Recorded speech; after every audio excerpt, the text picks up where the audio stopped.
പ്രിയ പ്രേക്ഷകർക്ക് ഇൻഫിനിറ്റി സ്റ്റോറീസിൻ്റെ പുതിയൊരു വീഡിയോയിലേക്ക് സ്വാഗതം.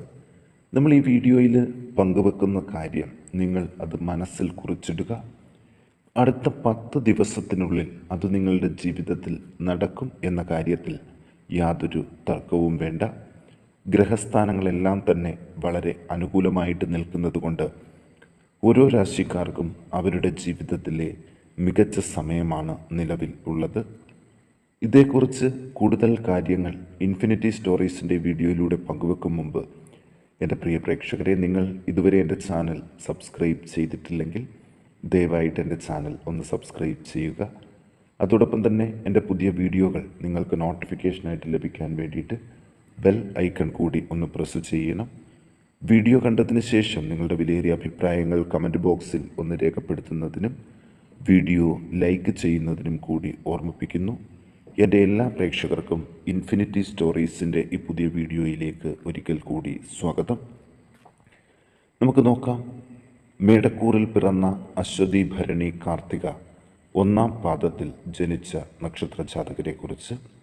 2-ൽ കുജൻ, വ്യാഴം 4-ൽ, ആദിത്യൻ 5-ൽ, ഇങ്ങനെ പോകുന്ന ഗ്രഹസ്ഥിതി ഇവർക്ക് ഏറ്റവും അനുകൂലമായിട്ട് നിൽക്കുന്നൊരു കാലഘട്ടം തന്നെ ആയതുകൊണ്ട് സാമ്പത്തികപരമായിട്ടും ആരോഗ്യപരമായിട്ടും എല്ലാം വളരെ നല്ല സമയം തന്നെയാണ്.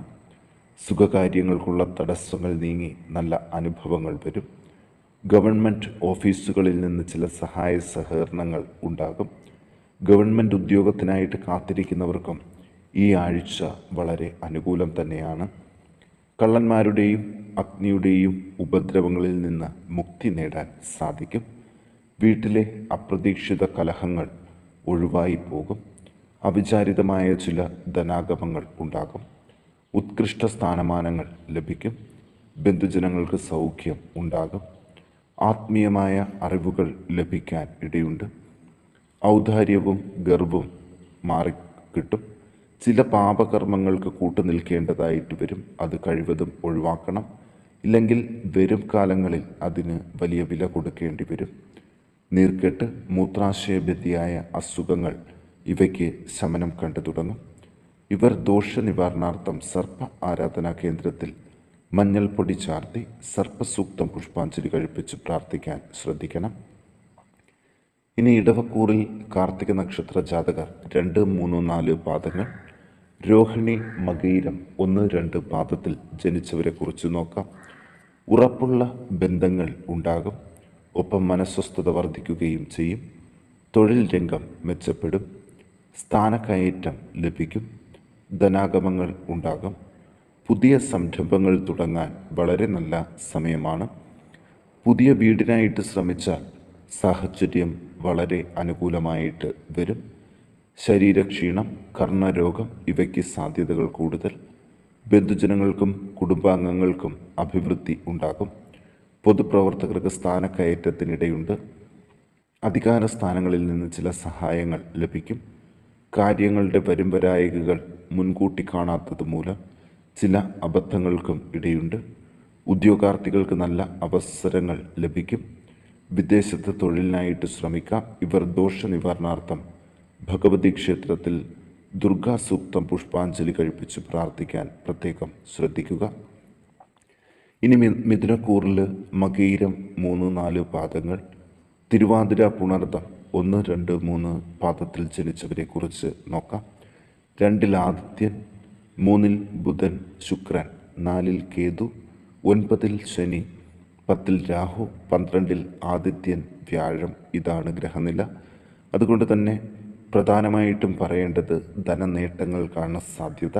അതുപോലെ ചിലവും വർദ്ധിക്കാനുള്ളൊരു സാധ്യതയും ഉണ്ട്. മറ്റുള്ളവരുടെ വഞ്ചനയിൽ പെടാതെ ഈ സമയത്ത് കൂടുതൽ ശ്രദ്ധിക്കണം. അനാവശ്യ കാര്യങ്ങൾക്കായിട്ട് പണം ചിലവഴിക്കാതിരിക്കുക. വീട്ടിൽ അസ്വസ്ഥതകൾ മാറിത്തുടങ്ങും. പോലീസ് കേസുകളിലും മറ്റും അകപ്പെടാതെ ശ്രദ്ധിക്കണം. ദുഃഖ അനുഭവങ്ങളിൽ നിന്ന് കരകയറും. സ്ഥാനക്കയറ്റത്തിന് ഇടയുണ്ട്. നല്ല കർമ്മങ്ങൾക്കായിട്ട് പണം ചിലവാക്കാൻ സാധിക്കും. ധർമ്മകാര്യ പ്രവർത്തികളിൽ ഏർപ്പെടാൻ സാധിക്കും. വീട്ടിലെ അറ്റകുറ്റപ്പണികൾ നടത്താൻ നല്ല സമയമാണ്. നേത്രരോഗം ശ്രദ്ധിക്കണം. തൊഴിൽ ഇടങ്ങളിൽ സമാധാനം വർദ്ധിക്കും. ഭാഗ്യ അനുഭവങ്ങൾക്കും ഇടയുണ്ട്. നല്ല വാക്കുകൾ കൊണ്ട് മറ്റുള്ളവരെ സ്വാധീനിക്കാനും സാധിക്കും. ഇവർ ദോഷനിവാരണാർത്ഥം ഭഗവതി ക്ഷേത്രത്തിൽ ഐക്യമത്യ സൂക്ത പുഷ്പാഞ്ജലി കഴിപ്പിച്ച് പ്രാർത്ഥിക്കാൻ ഒന്ന് ശ്രദ്ധിക്കണം. ഇനി കർക്കിടകക്കൂറിൽ പുണർദം 4-ാം പാദം, പൂയം, ആയില്യം നക്ഷത്ര ജാതകരെക്കുറിച്ച് നോക്കാം. ചിലവുകളൊക്കെ നിയന്ത്രണങ്ങൾക്കനുസരിച്ചിട്ടായിരിക്കും. ശരീരക്ലേശങ്ങൾ കുറഞ്ഞു തുടങ്ങും. വഴിയാത്രകൾ കൂടുതലായിട്ട് വേണ്ടിവരും. തൊഴിൽ രംഗത്ത് നിന്നുള്ള വരുമാനം വർദ്ധിക്കും. ധനസമൃദ്ധി ഉണ്ടാകും. കാര്യസാധ്യങ്ങളും ഉണ്ടാകും. അർശോരോഗം പ്രത്യേകം ശ്രദ്ധിക്കണം. അലങ്കാര സാധനങ്ങൾ വാങ്ങാൻ സാധിക്കും. സുഖ അനുഭവങ്ങൾ കൂടുതലായിട്ട് ഉണ്ടാകും. ബന്ധുജനങ്ങളുമായിട്ട് ശത്രുതയിലാകാതിരിക്കാൻ ശ്രദ്ധിക്കുക. സഹോദരങ്ങളുമായിട്ടുള്ള കലഹങ്ങൾ മാറിവരും.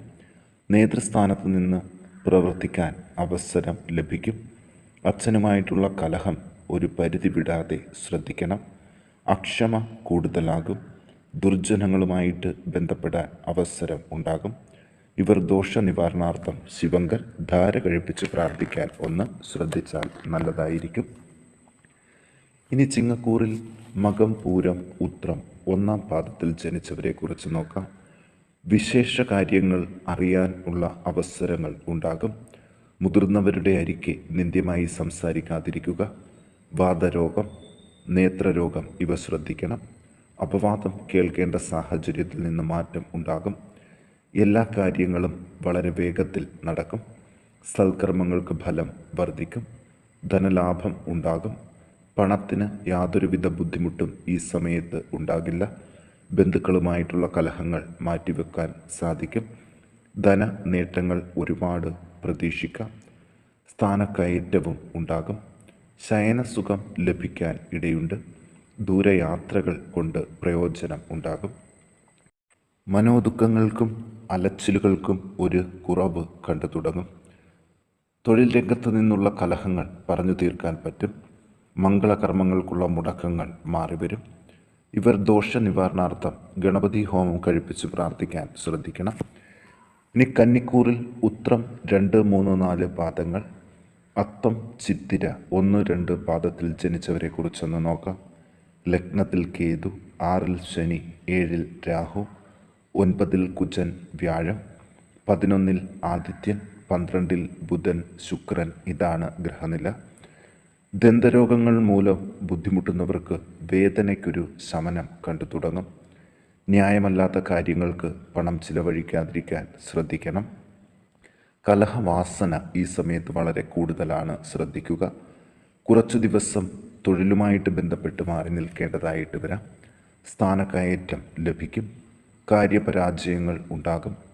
പലവിധ രോഗാരിഷ്ടതകളും ഒഴിഞ്ഞു പോകും. മക്കൾക്ക് സൗഖ്യം ഉണ്ടാകും. അസാധ്യമെന്ന് കരുതിയിരുന്ന ചില കാര്യസാധ്യങ്ങൾ ഉണ്ടാകും. ഭാര്യ ഭർത്താവിൻ്റെ ആരോഗ്യത്തെക്കുറിച്ച് പരസ്പരം ആശങ്കകൾ ഉണ്ടാകുന്നൊരു സമയം കൂടിയാണ്. വിദ്യാർത്ഥികൾക്കും നല്ല സമയം തന്നെയാണ്. ഉദ്യോഗാർത്ഥികൾ കുറച്ചുകൂടി കാത്തിരിക്കണം. ഗവൺമെൻറ് ജോലിക്കാർ സൂക്ഷ്മതയോടുകൂടി പെരുമാറുക. ഇവർ ദോഷനിവാരണങ്ങൾക്ക് വേണ്ടി വിഷ്ണു ക്ഷേത്രത്തിൽ തൃക്കൈവെണ്ണയും അഷ്ടോത്തരാർച്ചനയും കഴിപ്പിച്ച് പ്രാർത്ഥിക്കാൻ ഒന്ന് ശ്രദ്ധിക്കണം. ഇനി തുലാക്കൂറിൽ ചിത്തിര നക്ഷത്ര ജാതകർ 3, 4 പാദത്തിൽ ജനിച്ചവർ, ചോതി, വിശാഖം 1, 2, 3 പാദത്തിൽ ജനിച്ചവരെ കുറിച്ച് നോക്കാം. 5-ൽ ശനി, 6-ൽ കുജൻ, വ്യാഴം, 10-ൽ ആദിത്യൻ, 11-ൽ ബുധൻ, ശുക്രൻ, 12-ൽ കേതു. ഇതാണ് ഗ്രഹനില. പൊതുവെ ഇനി അങ്ങോട്ടുള്ള ദിവസങ്ങൾ എല്ലായിടത്തും വിജയം പ്രതീക്ഷിക്കാം. മനസ്വസ്ഥതയും ലഭിച്ചു തുടങ്ങും. ചെയ്യുന്ന പ്രവൃത്തികൾ ഭംഗിയായി ചെയ്യാൻ സാധിക്കും. വ്രണങ്ങൾ, ചൊറച്ചിൽ, അർശോരോഗം, മുറിവ് ഇവ ശ്രദ്ധിക്കണം. മാനക്ഷയം, അതിന് സാധ്യതകൾ കൂടുതലാണ്, ശ്രദ്ധ വേണം. മനസ്സിന് ആഘാതം ഉണ്ടാക്കുന്ന സംഗതികൾ ഉണ്ടാകും. ധനലാഭങ്ങൾ ഉണ്ടാകും. കാര്യതടസ്സങ്ങൾ മാറിക്കിട്ടും. മക്കളെ കൊണ്ട് വിഷമങ്ങൾ ഉണ്ടാകാൻ സാധ്യതയുണ്ട്. ഭക്ഷണത്തിലൂടെയും മറ്റും വിഷമേൽക്കാൻ ഇടയുണ്ട്. യാത്രകൾ വേണ്ടിവരും. പാപകർമ്മങ്ങളെ മറച്ചു വെക്കേണ്ടതായിട്ട് വരും. പലവിധ ദുഃഖ അനുഭവങ്ങൾക്കും ഇടയുണ്ട്. ദുസ്വഭാവങ്ങളിലേക്ക് മാറാതെ ഒന്ന് ശ്രദ്ധിക്കണം. ഇവർ ദോഷനിവാരണാർത്ഥം വിഷ്ണു ക്ഷേത്രത്തിൽ ധന്വന്തരി മന്ത്രപുഷ്പാഞ്ജലി കഴിപ്പിച്ച് പ്രാർത്ഥിക്കാൻ പ്രത്യേകം ഒന്ന് ശ്രദ്ധിക്കുക.